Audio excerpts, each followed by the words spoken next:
April edition of Sports Highlights. Our program runs on Mondays at 7, 2, and 7, weekends at 9 a.m. on Cox Cable 47, 517, and NNPS-TV.com, all over YouTube and social media. Always a pleasure to be with you here in the studio with our great crew.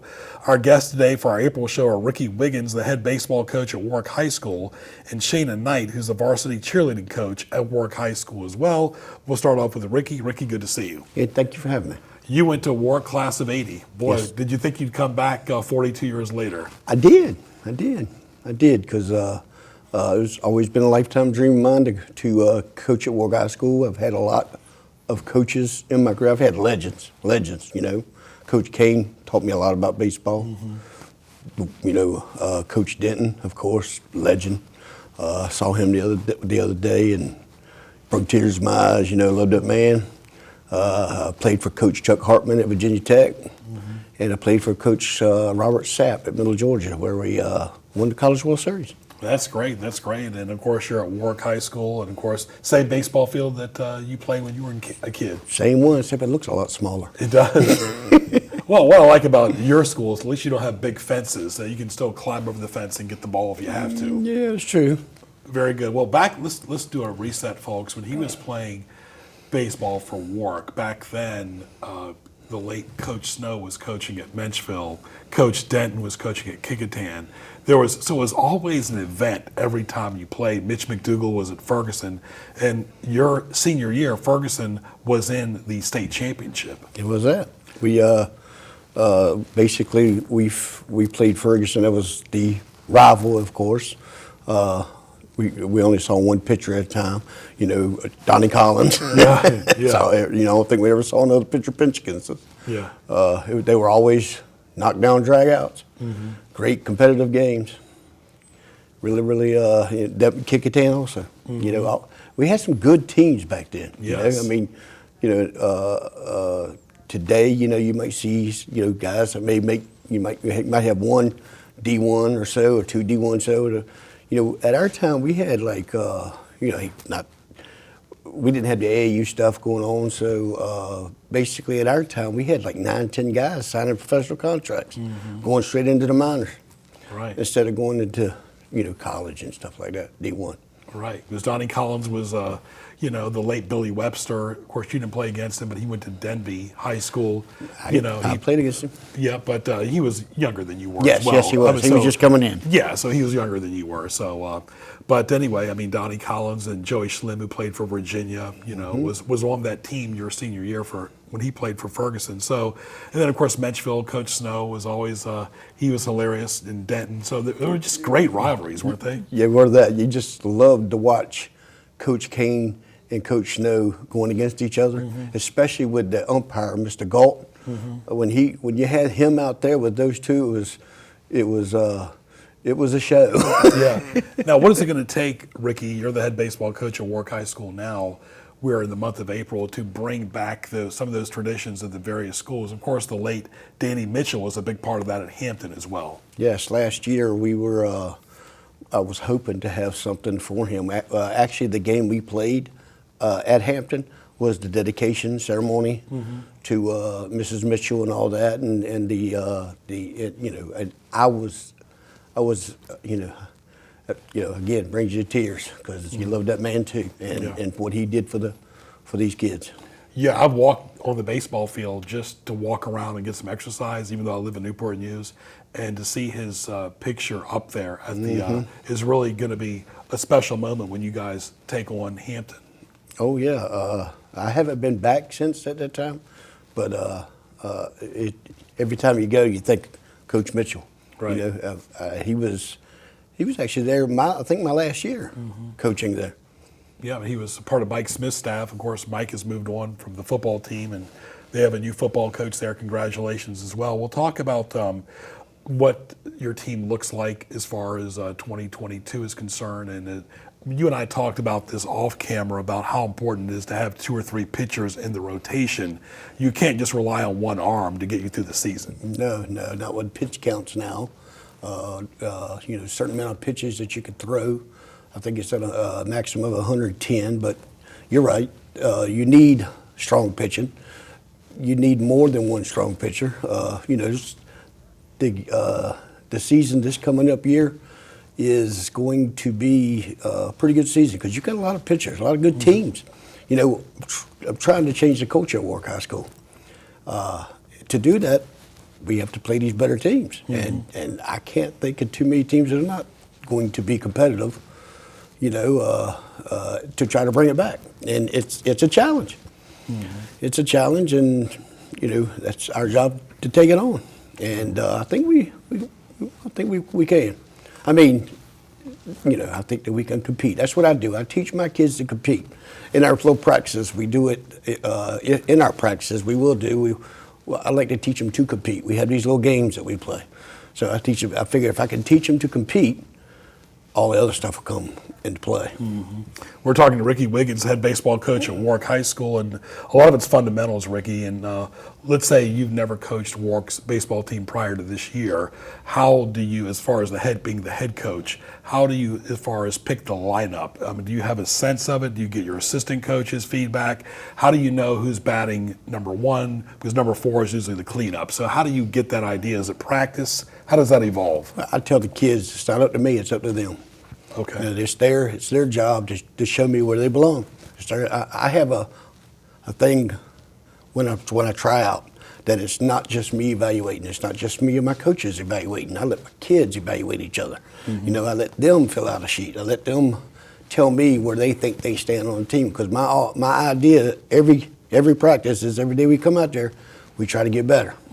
And I do I have them fill out the sheet to do their own self-evaluations of their own teammates. So we do this at the start of the season, and we do this at the end of the season to see if anybody did what I try to get them to do by getting better every day. And of course, you have to lead by example because you're driving every day to the shipyard from Urbana. That's not exactly going around the corner. And then you have enough energy to coach the baseball team, to lead a practice of young kids, and then you have road trips during the course of the season, even though they're not far.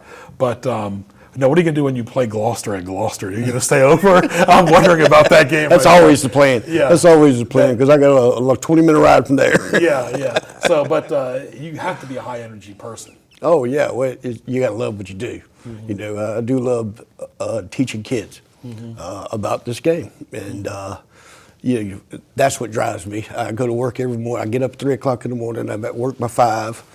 I go to one or 2. I come to practice when we're in season, and we have our practice, and I'm off. I get home about 7, eat dinner, talk to mama, go to bed. Yeah, because you talk about it too. It really does take a routine to get ready. And baseball is always about routine. You remember Wade Boggs used to always like eating chicken before games. Are you superstitious like that as well? That if you guys beat Menchville and Denby, you're going to wear the same outfit? No. Okay. I had Jeff Sosby, one of my buddies. He used to always wear the same socks until he lost. Well, I hope he washed them once in a while too. Only if he lost. Yeah. Talking to Ricky Wiggins, head baseball coach at Warwick High School. Talk about the fundamentals and the different positions, how important it is. Because I never understood this too, Ricky, where a high school player can pitch and hit, but once he gets to college, they pretty much focus on just pitching if they want to be a pitcher or a relief pitcher. How do they, then of course Major League Baseball, for years, have the designated hitter. Right. So, you don't see a whole lot of multi-purpose pitchers hitting. You did see that with one player from the Angels, but that's rare. Right. In college, I had one guy that did that, played both parts. Usually pitchers are pitcher-onlys. But it's what I tell my guys that aspire to play college. I say, you're going to be looked at. But in being looked at, you're going to have, when you choose a school, you're going to have 4 guys that are like you, that go out for one position. If you want to play third base, you can go out there. You're going to have 4 guys that can hit as good as you. They can field as good as you. They can run as good as you. They can make it think the game out as good as you. But what are you going to do to stand out? What is going to be? Who's going to start? Because you may not field as good as the other. The other guy may not hit as good as you. The other guy may think the game as good as you. But what are you going to do if you have all 4 and you're not? You're strong at every one, you got a better chance. If you're not, whoever is going to have a better chance. Yeah, a lot of it's a mind game too. As we're talking to Ricky Wiggins, and you talk about the fundamentals of hitting and pitching and the batting order, and you have to be always ready, because as far as the mental aspect, if you're having a bad day at school or whatever, you almost have to leave it behind once you're the pitcher, because you realize at that level, and high school kids are all over the place mentally. A pitcher, that really dictates everything at that level, because kids are still trying to mature. Right, that's they're kids. This is their time to be a kid. Mm-hmm. It's my job to draw them in a little bit and have them focus on this certain aspect. Mm-hmm. Right now, and it is, they're still got to be kids. Yeah. We know they're going to be kids, and we know, they're going to struggle. This season, this year, I'm going to have a fairly young team, and knowing that, I know they're going to struggle. I know that certain parts of this game they're going to struggle with, because they're ninth graders or 10th graders, and that they're going to take their lumps. But after this year, they won't be as intimidated next year. That's my hopes. Yeah. That if I throw them into the fire right now, the next year they won't be too intimidated. Mm-hmm. Now, even when you were in school, some of the better ninth graders were playing varsity. A good example was Joey Schlim, who went to Ferguson and went to Virginia. But how do you plan on doing that? Because here's how it works, as you know. 8th, 9th, and 10th graders can play JV, but 9th and 10th graders could also play varsity. Right. So how do you pick the talent? Like I say, I don't do it. They do it. Mm-hmm. I tell them, and when they're trying out, it's not up to me, it's up to you. If you show me you belong, and I know that you will play, then I'll keep you up. Mm-hmm. If I know, it depends on, the needs of the team and the aspirations of where he wants to be. Luckily, we at Warwick kind of practice JV and varsity together. Mm-hmm. So basically, they're seeing varsity pitching in the JV level. I won't put the 8th graders up there against that. I usually try to put a JV guy pitching to the 8th graders. Mm-hmm. But the 9th and 10th, I throw them in there. If they can handle, they should be able to handle themselves. And they what they do. You keep an eye on footwork and choking up on the bat, everything like that. We do the batting. We got a certain process that we go through, and they know what I'm looking for. The balance is what they've been taught by somebody else. Somebody teaches them this way, I teach them this way, and we got to meet in the middle. And it seems to be working. And basically, when they leave and they got a smile on their face, we've done our job. And you can't miss Warwick High School's baseball field, because it's right off Warwick Boulevard. So hopefully you don't see a ball going across the fence, but that could happen yes, it could. Because you're so close, and the foul balls happen front, behind. One thing too that was big when you and I were in school was Legion ball. My dad even played for Post 25. That Warwick had Post 255. Denby had 368. Those were events too. All those were stressful games, because they were barn burners. And a lot of times the Warwick and Ferguson guys both would play on 255. Right. So that also helps, when you have year-round baseball. You don't see Legion ball as big like it used to be. No, I think the AAU kind of got that out, around here. Yeah, I highly endorse Legion ball, folks. If you have a chance, play Legion baseball. Ricky, all the best to you, my friend. Hey, enjoyed it. Good luck the rest of the season. Hope many years to come, and have fun driving from Urbana. Thank you very much. All right. Ricky Wiggins, head baseball coach of the Warwick High School Raiders, and thank you to Chad, the AD, for all his help as well. Stay tuned for Shayna Knight. She's the varsity cheerleading coach at Warwick High School. We'll be back after these messages on our April edition of Sports Highlights.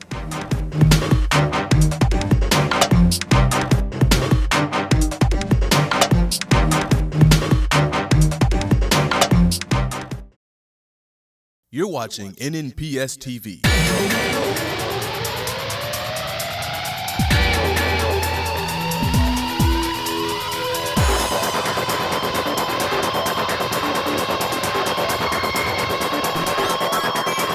Catch sports highlights on Mondays at 7, 2, and 7, and on Saturdays and Sundays at 9 a.m. Visit us online at NNPS-TV.com to view all your favorite episodes. NNPS-TV, watching education happen.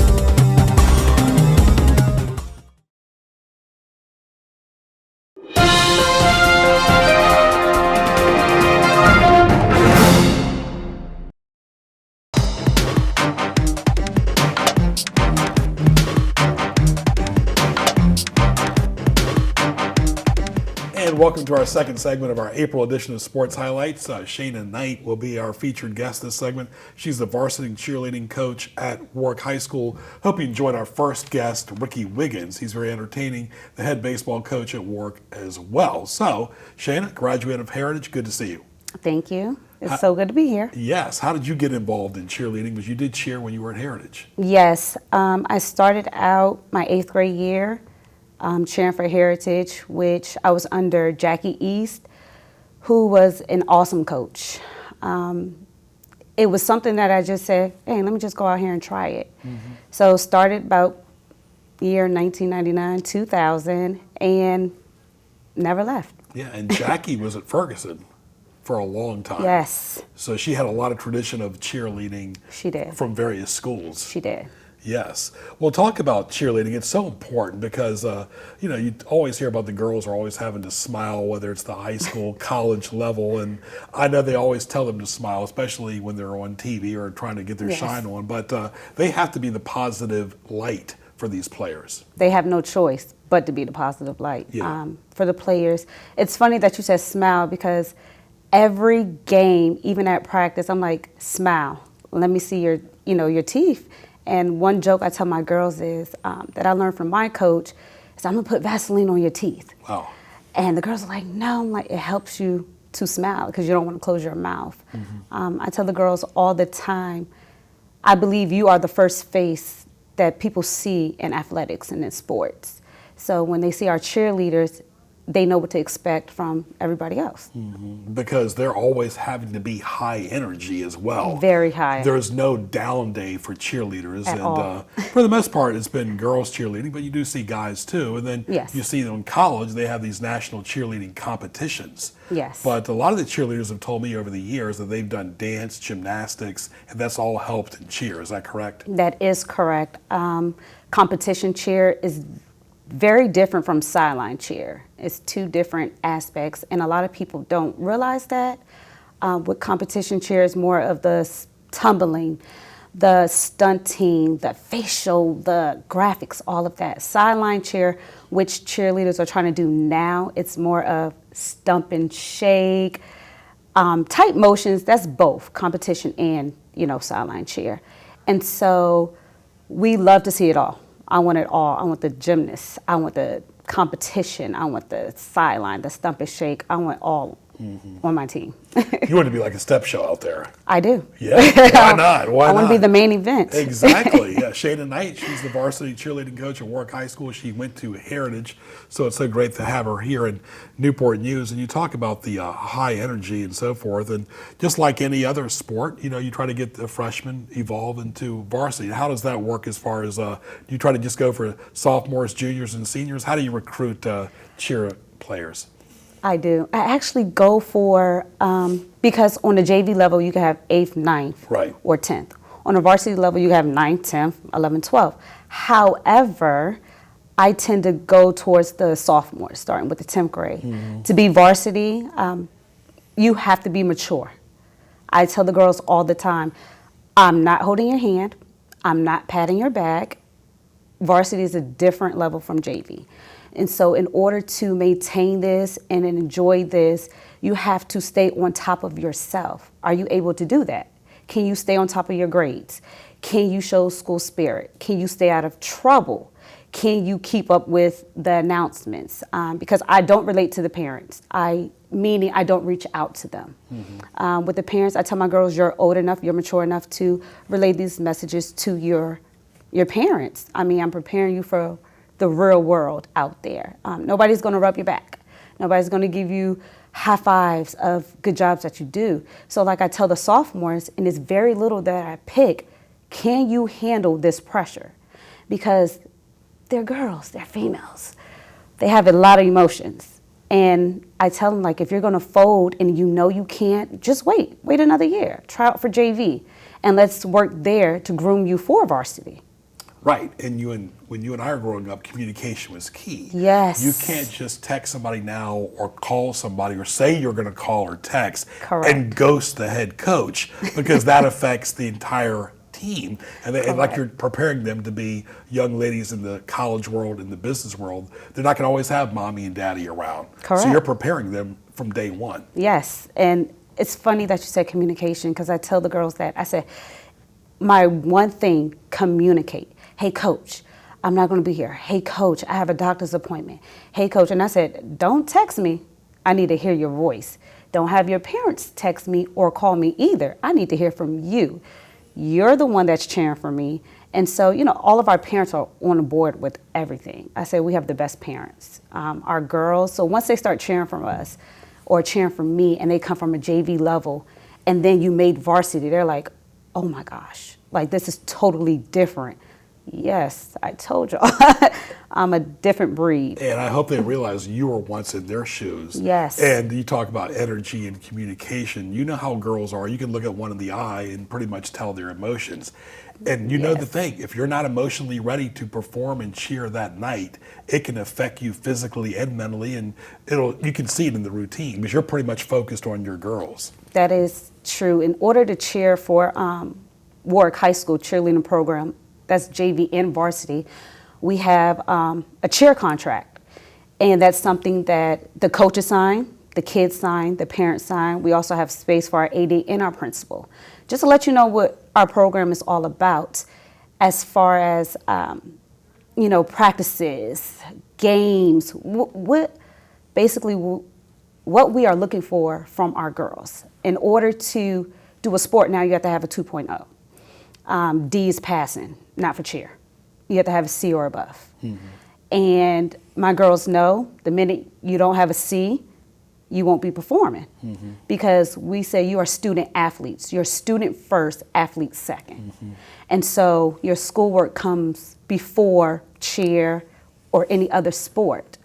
So we're very big on our girls as far as like social media. They have to clean up their pages. We follow everything. Mm-hmm. I just tell the girls like, hey, we're just preparing y'all. And people look at that, jobs, your bosses, just when you go out and just say you want to cheer in college. I have a few that are doing that now, and somebody, you know, who wants to cheer when they graduate this year. And I said, they're going to look at it. It should be slight work. So when you go there, like, I did that in high school. My coach, you know, this is nothing. And so I tell the girls, I said, like, we seem like we're hard on y'all, but at the end of the day, it's love. Like the love that I have for my girls is incredible. Like the sun itself. Yes. Yeah, you're very bright and cheery too. We're talking to Shayna Knight. You. She's with Warwick High School. Is it special when you have to go against Heritage and see their cheerleaders and you're in that same building? It is. It's crazy because... Brings back memories. It does. And the girls are like, Coach, you're not maroon and silver no more. Yeah. And I'm like, what am I? They're like, you're maroon and gold. I'm like, oh my gosh. I'm like, I graduated from here. It just brings back like good memories. Because one thing I tell the girls, I said, it's funny because when I was cheering for Heritage, our rival school was Warwick. And now I'm here coaching Warwick High School. So right, yes. And of course, you know, Ferguson already left. That's where I went, folks. Part of the building is still there by CNU. Now, we always know the football players travel together to go to games. How do the cheerleaders travel? Well, we travel with the football team as well. We have our own personal bus that we get. So every game that our football team is at, the cheerleaders are there cheering them on. Yeah, that's our number one. I think that's our number one job. Yeah, and it was tough during COVID. Y'all had to cheer in the stands. And I'm like, here's the thing, Shayna. It's tough enough to have footwork on the ground. Yes. You guys had to do that on cement blocks. Yes, which was a challenge for us. Wow. Just cheering also in the rain. Yeah. So sitting down, just learning when you're doing motion standing up, and now you have to constantly just sit down 6 feet apart, and now you're like, oh my gosh, I have to change everything. And that's one thing about being a cheerleader. You gotta learn to adapt, learn to change. Yeah, because cheerleaders are usually front and center. You were not front and center in the stands. We still showed you on TV, though, so Correct. great job, though. But, you talk about football players need a lot of protein and carbs to get through the game. These girls are starting their day early. You heard our first guest that he leaves, at 3 o'clock in the morning. And they're starting their day early. They have early morning classes. How do they get fed before a game? Because they have to watch what they eat, too, because how can you exercise and have a full stomach? So one thing that I learned in college, I also cheered in college at Shaw University, go Bears, Yeah. was we had a personal trainer.